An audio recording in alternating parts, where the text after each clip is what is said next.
छानशा व्हिडिओमध्ये तुमचं सहर्ष स्वागत करते। तर मी आज तुमच्यासोबत शेअर करणार आहे दालच्याची रेसिपी आणि त्यासोबत भात पण कसा बनवतात तेही तुमच्यासोबत शेअर करणार आहे। तर म्हणजे ही माझी रेसिपी मी तुमच्यासोबत शेअर करते। अजून खूप साऱ्या पद्धतीने दालच्या वगैरे बनवतात, तर मी कशी दालच्या बनवते ते तुमच्यासोबत शेअर करणार आहे। चला तर मग आणि आधी देवपूजा करून घेते आणि मग व्हिडिओ कंटिन्यू करूया आपण। चला। आणि हो, तुम्हाला माझा फ्रीज ऑर्गनायझेशनचा व्हिडिओ खूप आवडला, त्याबद्दल खूप खूप थँक्यू। खूप छान कमेंट केलं सगळ्यांनी आणि एका ताईंनी पण विचारलं की कापड कोणतं वापरायचं। सुती कापड असतं ते वापरलं तरी चालतं किंवा टिश्यू पेपर पण, तुम्ही टिश्यू पेपर आणू शकत असाल तर टिश्यू पेपर पण वापरला तरी चालतो। तर आम्ही तिरुपती बालाजीला गेलो होतो, तर तेव्हा तिथे प्रसादासोबत अशा लुंगी टाईप सुती मऊ कापड असे लुंगी दिलेल्या होत्या, तर त्याचा काहीच यूज होत नव्हता। तर त्यामुळे मी असे छोटे छोटे कट करून ते फ्रीजमध्ये ऑर्गनाइज करण्यासाठी यूज केलं। तर तुम्हाला आवडलं त्याबद्दल खरंच खूप खूप थँक्यू आणि असंच माझ्या व्हिडिओला सपोर्ट करा। चला तर मग आता मी देवपूजा करून घेते। तर काल गुरुवार होता, तर ही उत्तर पूजा आहे आणि मी गुरुवारची काय सेवा करते वगैरे सगळं तुमच्याशी शेअर केलेलं आहे। तर ही जी नवनाथांची सेवा पूजा मांडली होती मी ती उत्तर पूजा करून घेते आणि मग नंतर जी नित्यसेवा असते ती करून घेणार। तर असा एक डब्बाच केलेला आहे मी, तर त्यात हे ज्या नवनाथांच्या सुपाऱ्या आहेत त्या ठेवून घेते आणि त्याच्यावर गुलाल वगैरे टाकून ठेवते। तर जशी सेवा म्हणजे गुरूंनी सांगितलेली आहे तशी सेवा मी करत असते। तर ही गुरुवारची सेवा आणि परत शुक्रवारी उत्तर पूजा वगैरे सगळं करून ठेवते। तर अशी छोटीशी पण पूजा मांडली ना तर घरात अगदी प्रसन्न वाटतं। तर काहीतरी आपण म्हणजे देवाचं करत राहिलं पाहिजे असं मला वाटतं की आपल्याला पॉझिटिव्ह वाटेल। मी दत्तसेवेत यायच्या आधीही काही सेवा करायचे, तर मार्गशीर्ष महिन्यातले गुरुवार वगैरे, आणि आता जे गुरु सांगतात तेच आम्ही सगळे शिष्य लोक करतो आणि मार्गशीर्ष महिन्यातल्या गुरुवाराचं उद्यापन मी खूप मोठं केलं। तर तेही उद्यापनही माझ्या गुरूंच्या हातचेच झालं। तर सांगायचं तात्पर्य, आता मी फक्त वर्षातनं एकदाच एक व्रत करतो, वरदलक्ष्मीचं व्रत। श्रावण महिन्याच्या एका शुक्रवारी येतं ते, आणि तर ते इतकं मोठं, त्याचा विधी वगैरे थोडा मोठा आहे, पण इतकं सुंदर छान व्रत झालं गेल्या वर्षीही। तर मी यावर्षी नक्की व्हिडिओ तुमच्याशी शेअर करेन। आणि इथं तुम्हाला बोलत बोलत माझी पूजाही आटोपली। तर आज काही पूजा वगैरे करताना व्हिडिओ शूट नाही केला, पटकन पूजा करून घेतली आणि दिवाबत्ती वगैरे लावून घेतली। तर इथं मी तुपाचा दिवाही लावते। तर तुपाचा दिवा लावल्याने आपल्या घरात म्हणजे घरात काही दोष वगैरे असतील तर ते निवारण होतात आणि रोज कापूर जाळल्याने सकाळ संध्याकाळ कापूर जाळावा तर खूप चांगला असतो। आपल्या घरात काही निगेटिव्हिटी वगैरे असेल तर ती निघून जाते।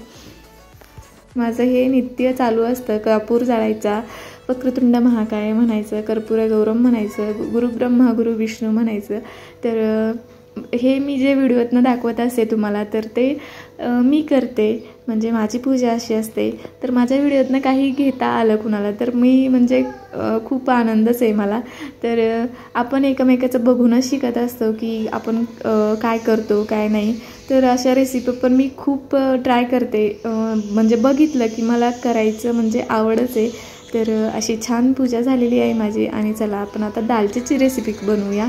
तर इथं मी छोटी वाटी तुरीची डाळ घेतली आणि त्याच्यापेक्षा एकदम छोटा पेला आहे तर त्याने हरभऱ्याची डाळ घेतली। तर इथं मी डाळी एका कुकरच्या डब्यात ठेवल्यात आणि आता भोपळा कट करून घेते। तर भोपळा वेगळ्या पद्धतीने कट करून घेणार आहे आणि कोथिंबीर मी नेहमी स्वयंपाक करायला घेतला की एक छोटी वाटी घेते, त्यात पाणी घेते आणि कोथिंबीर भिजत ठेवते। तर पावसामुळे काय होतं, खूप चिखल माती उडालेली असते त्याच्यावर आणि कोथिंबीर जर फ्रीजमध्ये धुवून ठेवली तर ती अगदी लगेच खराब होते। तर त्यामुळे मी फ्रीजमध्ये कोथिंबीर धुवून ठेवतच नाही, अशी जशी लागेल तशी धुवून घेते आणि जर भिजत ठेवली तर त्याची सगळी माती निघून जाते। आणि इथं मी भोपळा कट करून त्यातले बिया काढून साल काढून सगळं घेतलं आहे आणि अशा प्रकारे अशा शंकरपाळे कशा असतात तशा कट करून घेते।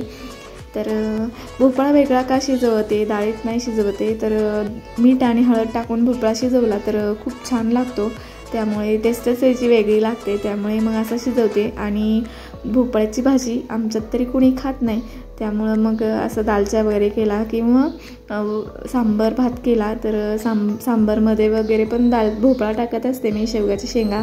तर ते म्हणजे खातात तसं. असं भाजी केली तर आमच्यात कोणी खात नाही. आणि हे वाळलेलं लिंबू तर मी असं ठेवत असते, वाळून गेलेलं लिंबू वगैरे, तर ते कुकरमध्ये टाकायला बरं पडतं. कुकर अगदी स्वच्छ निघतो. आपण जेव्हा भांडे घासू तर तेव्हा ते जे लिंबू असतं तर ते त्याला घासलं तर अगदी आतनं असा कुकर चकचकीत निघतो. आणि आता मी हा कुकर लावून घेते आणि जे आपलं कटिंगचं आहे तर ते करून घेणार आहे मी. तर मी जो चुका ठेवला होता तर तो डब्बा आता रिकामा झाला आहे. तर चुका मला जो दालचा करणार आहे मी ते त्याला टाकायचं आहे. त्यामुळे मग मी तो चुका काढून घेतला आणि मग तर हात म्हणजे आपण जर जिथल्या तिथे कामं केली तर ती पटकन होतात. त्यामुळे मग आता जर दोडका मी बाहेर ठेवला असता तर तो पटकन खराब झाला असता. त्यामुळे मग आता तो डब्बा रिकामा झाला आहे तर चला म्हणलं आपण दोडका पण त्यात ठेवून घेऊया. आणि अशी जिथल्या तिथं मी कामं करून घेते, त्याने माझा वेळही वाचतो आणि कामंही पटापट होतात. तर इथं मी ही जी चुका आहे तो कट करून घेते. आणि 15 दिवस झालं चुका आणलेला आहे तरी तो अगदी फ्रेश आहे. कुठेही त्याला म्हणजे पानं सडली नाही किंवा खराब नाही झाला. आणि असा एकदम बारीक कट करून घेते मी. आता मग कांदा, टमॅटो हेही सगळं मी कट करून घेणार. आणि इथं चिंच थोडीशी भिजू 2-3 जे चिंचाचे बुटं असतात तर ते भिजू घातले मी इथं. आणि कांदा कट करून घेते. तर कांदा कट करताना पण मी आधी जेवढा कांदा कट करायचे तेवढे सगळ्यांची साल काढून घेते आणि मग एकदाच कांदा कट करायला घेते. तर अशा आपण जर छोटे छोटे ट्रिक वापरून जर आपण कामं केली तर कामं पटापट होतात. तर चला इथं आपला कुकरही झालेला आहे आणि छान डाळ भोपळा छान मस्त शिजलेला आहे. तर मी काढून घेते इथं.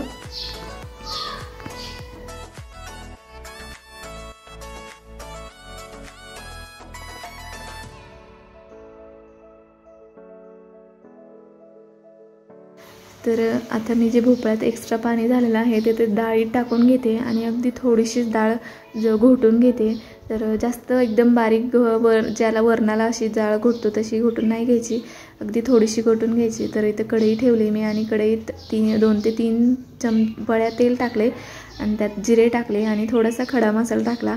तर या खड्या मसाल्यात तेजपत्ता, 2-3 विलायची, 2-3 मिरे, 2-3 लवंग आणि दगडी फूल वगैरे असं सगळं टाकलेलं आहे मी. आणि दालचिनी पण टाकली आहे. तर असा लांब लांब कट करून घेतलेला कांदा टाकला आहे आणि कांदा छान गुलाबी परतला. तर त्यात 1 चमचा आलं लसणाची पेस्ट टाकली. आलं लसणाची पेस्ट काय मी करून ठेवत नाही, जेव्हा लागेल ते असं छोटा खलबत्ता आहे माझ्याकडे तर त्यात एकदम बारीक कुटून घेते मी. लसूणच फक्त सोलून ठेवते. तर वाटण वगैरे वाटायचं असेल तर लसूण सोललेला असला तर बरा पडतो. आणि आलं लसूण लागायचं असेल तर आपण लगेच छोट्या खलबत्त्यात वाटून घेऊ शकतो. त्यामुळं आलं लसणाची पेस्ट काही मी बनवून ठेवत नाही. आणि 1 मिरची होती माझ्याकडे आणि मला तळलेली मिरची आवडते तर मग त्यामध्ये टाकली मी. म्हणलं छान तळी झाली यात. आणि सांबारमध्ये वगैरे पण बेडगी मिरची वगैरे टाकली तर छान लागते त्यातली तळलेली मिरची. आता एक मी टमॅटो जे चिरलेलं आहे तर ते टाकून घेते आणि छान मिक्स करून घेणार आहे. आणि मग सगळे मसाले टाकणार आहे. तर मसाले कोणते कोणते टाकणार आहे मी यात? हळद, तिखट, लाल तिखट टाकले, काळं तिखट नाही टाकलं, धणे पावडर आणि जो दालचा मसाला असतो तो आणि किचन किंग मसाला. तर हे सगळं मी 1-1 चमचा घेतला आहे, मसाला डब्यातला चमचा. तर तसं 1-1 डब्यात 1-1 चमचा घेतलेला आहे मी. आणि छान मिक्स करून घेणार. आणि आता यात जो चुका आपण मस्त बारीक कट करून घेतला आहे तो टाकणार. तर चुका थोडा दिसतोय जास्त पण तो शिजला की अगदी थोडा होईल. आणि चुक्यामुळेच खरं तर दालचा खूप छान लागतो चुका. आणि जे पुदिन्याची पानं असतात त्यामुळे दालच्याला एकदम वेगळी टेस्ट येते. नाहीतर आपण जो सांबार करतो त्यातही भोपळा टाकतो, शेवग्याच्या शेंगा टाकतोच, पण असा चुका आणि पुदिन्याची पानं टाकून दालचा केला तर एकदम टेस्टला वेगळा भारी लागतो. आणि आता मी छान शिजवून घेणार आहे. हा पाणी वगैरे काही टाकणार नाही, चुक्याला पाणी सुटतंच. त्यामुळे मग आता ही मी छोट्याच शेगडीवर ट्रान्सफर केलं आणि इकडं मी भात करणार आहे. तर भातालाही मी अगदी थोडे मसाल्याचे मगा घेतले होते तेही तेच तेलात टाकून घेते. 1 चमचा जिरे आणि 1 बारीक कट करून घेतलेला कांदा टाकला. तर असं लांबच जो आपण भाताला वगैरे टाकतो मसाले भाताला तसाच एकदम बारीक असं कट करून घेतला होता कांदा तो टाकला. तर इथं माझी भाजी छान शिजली आहे आणि आपण एका वेळेस 2 कामं करायला गेली तर जरा गडबड होते. तर त्याचप्रमाणे माझ्याकडं पण जरा भाताला जो कांदा परतायला ठेवला होता तो थोडासा गुलाबी झाला, पण भात खूप टेस्ट लागत होती त्या भाताला.